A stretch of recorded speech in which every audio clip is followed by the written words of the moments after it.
After Shefty, we start with you. Is Justin Fields finally going to be the answer at quarterback for the New York Jets? Well, Greeny, he changes the complexion of this offense. And if we go back over the last 3 years via Hembo and look at the way that quarterbacks who run the football have affected offenses, Justin Fields, his team, his offense has had the second most rushing yards of any team other than Lamar Jackson.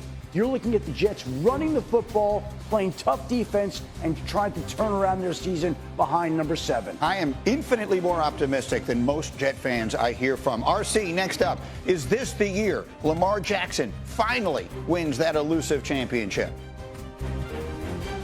You know, Greeny, I can't answer that question. It's the year that Lamar Jackson has to win the championship. There's no more pressure on any player in this entire league to perform in the playoffs than there is Lamar Jackson. It doesn't matter that you add DeAndre Hopkins. It doesn't matter that you go out and get Malachi Starks to be in the secondary in the first round. It's what does Lamar Jackson do in the most important moments. And what has happened is he's been the best player all season during the regular season and come up short in the playoffs.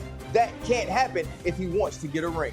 Absolutely. And then finally, Adam Shefty, I will come to you on the Steelers. How long? It's May 27th. Yeah. How long are they willing to wait for Aaron Rodgers? Well, Greeny, it's May 27th, and their first game is not till September 7th, right, when they play the New York Jets. So I would say they're willing to wait until September 7th. But the truth of the matter is the Steelers have a mandatory mini camp June 10th to the 12th.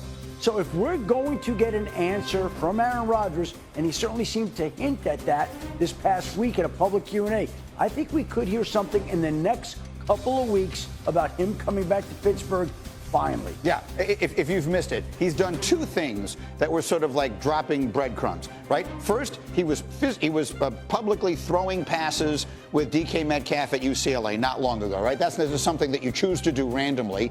And then this week he was asked at this event, you know, a young woman asked him, could you ever play for the Bears? And he said, well, no, but I could see myself playing for a team that's visiting Chicago this year. And he also said he couldn't see himself playing for New Orleans. So he ruled out the Saints. He kept alive the Steelers. And that's where we're at today. Speaking of the Steelers, let's throw a take into the hot take time machine. Less than 2 weeks ago, Ryan Clark was on First Take, and he had some interesting thoughts about his legendary former coach.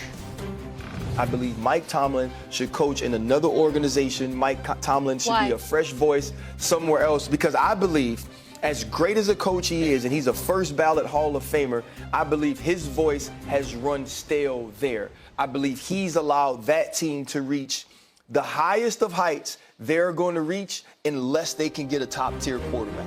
So I'm trying to decipher what you're saying. He needs to go have his Andy Reid Kansas City run. I got you. So we talked about that a lot the following day, RC. And look, there were a lot of analysts who. Why are you looking around? Why are you looking around like that? I be forgetting what I say sometimes, Greeny. Oh, okay. I didn't remember that. Okay. But it's fine. In this particular case, like I might say that. A lot of other people, a lot of other analysts might say he's not appreciated enough. The fans don't appreciate him. The organization hasn't gotten him a quarterback. He needs a fresh start somewhere else. That doesn't mean anything. When you say it, and I'll remind the audience, if you are very close person or you played for him and you remain very close to him, it feels different. It hits me differently when I hear you say it. Talk to me about that. I mean, it hits me differently as well, Greeny. I mean, I think there's the personal piece of it, right? There's the personal piece of having fans continuously comment that he's underachieved and that they want another coach. And the personal part of me that's his friend says, go get one then.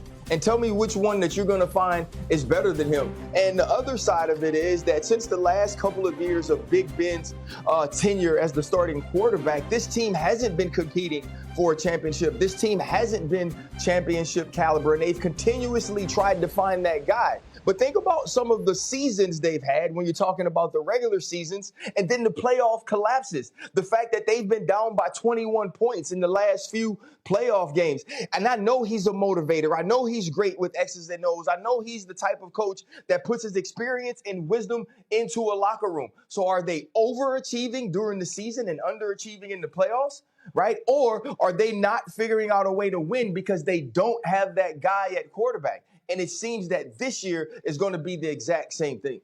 It's pretty simple. When they had Ben Roethlisberger, we thought of the Steelers the same way we think of the Buffalo Bills now with Josh Allen, or the Baltimore Ravens with Lamar Jackson.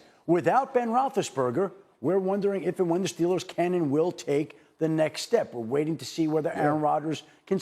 They don't have the quarterback to compete with the big guns in the AFC that do have the quarterback. For years, the Pittsburgh Steelers had that guy. Now, welcome to the reality. Welcome to your world, Greeny, with the New York Jets. Welcome to what it's like when you don't have one of those elite quarterbacks. It is difficult to unseat those top teams. It almost can't be done unless you have a top guy. And the Andy Reid comparison is an interesting one, a guy who had such success in one place. I'll remind everyone, Andy Reid went 4-12 the year that they fired him in Philadelphia. That's obviously not going to happen in Pittsburgh. So he would have to sort of make up his own mind. The other piece of it is, too, super quick, real quick. Yeah, the other piece of it is this, too. Andy Reid was already a Hall of Fame caliber coach. He didn't become the coach, the Andy Reid, until he got Patrick Mahomes. So that's how important that position is. And Omar Khan and Mike Tomlin have to figure that out. Yeah, I'm going to play fact or fiction with you, and Schefter, you're chiming in. Here we go. Ryan, first question or first statement.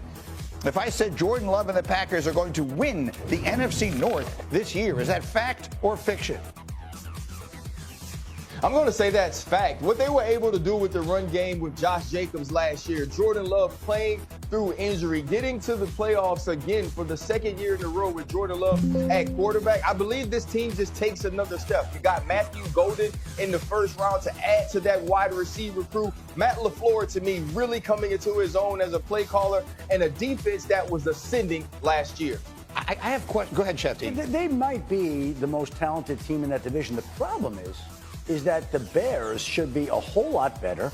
The Vikings, we'll see how J.J. McCarthy fares, but they might be better. The Lions are tough. You could make an argument for any team in this division that is capable of winning it. Anyone. Can I make a statement here?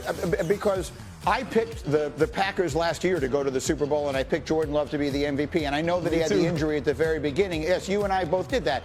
But as I watched the season progress, even long after he came back from the injury, he still does. What he needs to get out of his game is just the confounding play. He still has a few plays, maybe every other week he does something, the kind of things that cost you games that make you scratch your head. They need to get that out of his game if they're going to take the step you and I are both expecting. I agree. Critical situation decision-making is very important to Jordan Love. You don't have to go make the play that's above and beyond what you're being asked to do. But the other thing about this is, yes, the Detroit Lions may be better. The Minnesota Vikings may be better. The Chicago Bears may be better because we're talking about different changes that they have made. But all of those teams don't have the continuity and consistency that the Green Bay Packers are going into this season with. And even though the Bears could be better, they have to make